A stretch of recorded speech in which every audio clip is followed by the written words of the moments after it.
In just a moment, I'm going to give you the formula for getting rich. But before I do, I want to remind you of something. From the earliest writings of man, we know that the human race has been comprised of the haves and the have-nots. When I was a kid back during the Great Depression, I was obsessed with a desire to know what invisible something separated the haves from the have-nots, being a have-not. I wanted to know why so few managed to be well off financially in a country where success is available to everyone. For example, in checking the Statistical Abstract of the United States, published by the Bureau of the Census, I discovered, just lately, that only 10% of the men in this country, 65 years of age and older, have incomes of $6,000 or more a year. More than 80% of all men 65 or older have incomes under $4,000 a year. A man starts his working career in his 20s. He's fortunate in that he lives in the free world. He has better than 40 years to make the grade financially in the richest country on earth. Yet, according to the statistics, only about 10 out of 100 will be financially secure by the time 65 rolls around, and only about 4 men out of 100 will be financially comfortable. Now why? Well, let me tell you how to find out for yourself. Conduct your own survey. Start down the street in your neighborhood on any Saturday or Sunday and ask the man of every house 2 questions. The first question is, what are you doing at the present time to increase your income now? And ask question number 2, which goes, how much money are you planning to be worth at age 65? It's that simple, unfortunately. The reason it's so easy to earn far more money than the average man earns in this country is that so very few are going about it the right way. This is a race without enough contestants to bother about. The few who are really in the race can all be winners. Some will finish ahead of the others, but even the man who finishes last in this race will be financially secure. Most people, more than 90%, aren't even in the race.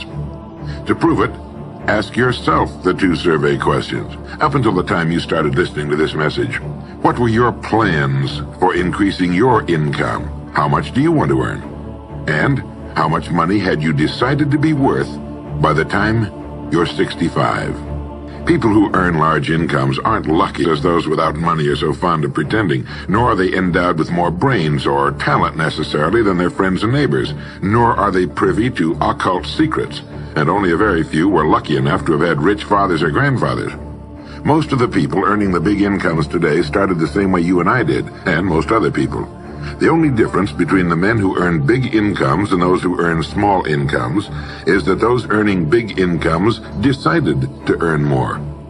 They're the people who made it their business to earn more. You see, a woman who does not think about baking an apple pie for dinner tonight will never think of looking up the recipe for apple pie. Without the decision for pie, there's no motivation for checking out the recipe. And a man who never decides to earn more money will never think of learning how, of looking up the rules for earning more money. You see, people do what they make up their minds to do. So get rid of the ancient superstition once and for all that people who earn big money are special people, or lucky, or get the breaks, or had money to begin with, or knew someone, or are smarter, or anything else. These are alibis. They can all be disproved 1,000 times. The reason there are so many of these alibis around is that men who fail to make the grade financially are seldom honest enough to just admit that they really didn't try and keep trying. So in order to justify their failure, in order to remain seated, they dream up and pass along these old alibis. We're all self-made, but only the successful will admit it. In just a moment, I'm going to give you the formula for getting rich, but before I do, I want to remind you of something. Before a jet pilot begins his takeoff from an airport, he carefully goes over a checklist, item by item. He does this not only because it's required by law, but because he cannot afford to trust so important a job to his memory alone. He does this without fail every time he takes off and every time he lands. Well, I think living successfully is as important as flying an airplane. And because of this, I think each of us needs a checklist too. We need a checklist to go over item by item before we take off in the morning and before we drop off to sleep every night. So I want to recommend that you affix the checklist to your bathroom mirror. Stare at it as you brush your teeth in the morning and stare at it again as you prepare for bed at night. Go over each item. Now here's number 1. It's the formula for getting rich. It also explains why you're in your present position, whether you're earning $6,000 a year or $16,000 or $60,000 or $600,000. It applies to every adult, whether he's employed or unemployed. It applies to the richest man and to the poorest and every person in between. And here it is.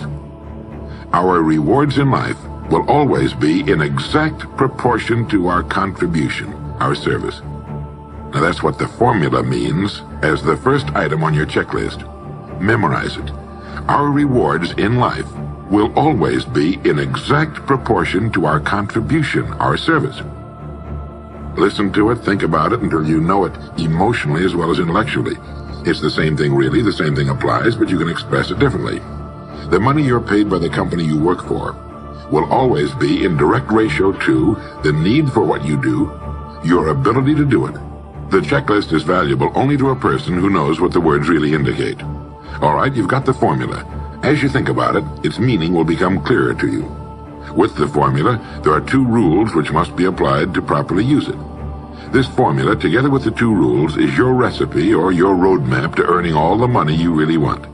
Now let's take a look at item number 2 on your checklist. And I'm serious about your putting this checklist on your mirror. You'll notice it's pressure sensitive. Item number 2, the gold mine. The only thing about a man that is a man is his mind. Everything else you can find in a pig or a horse. Strong words, aren't they? But as long as you live, you'll never hear a truer statement. The key to every human being's success lies in his mind, the gold mine between his ears. One idea can make you rich. Right off the bat, this gives you extra time that 95% of the men in this country are not using at all.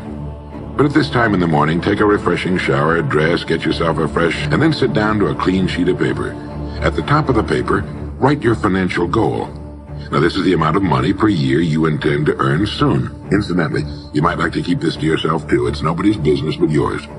Then, start to think. Think about your goal and what it'll mean to you and your family. Then see how many ideas you can come up with to help you reach that goal. Ideas to improve what you now do for a living. Ways of increasing your contribution to match your income goal. You know, jobs don't have futures. People do.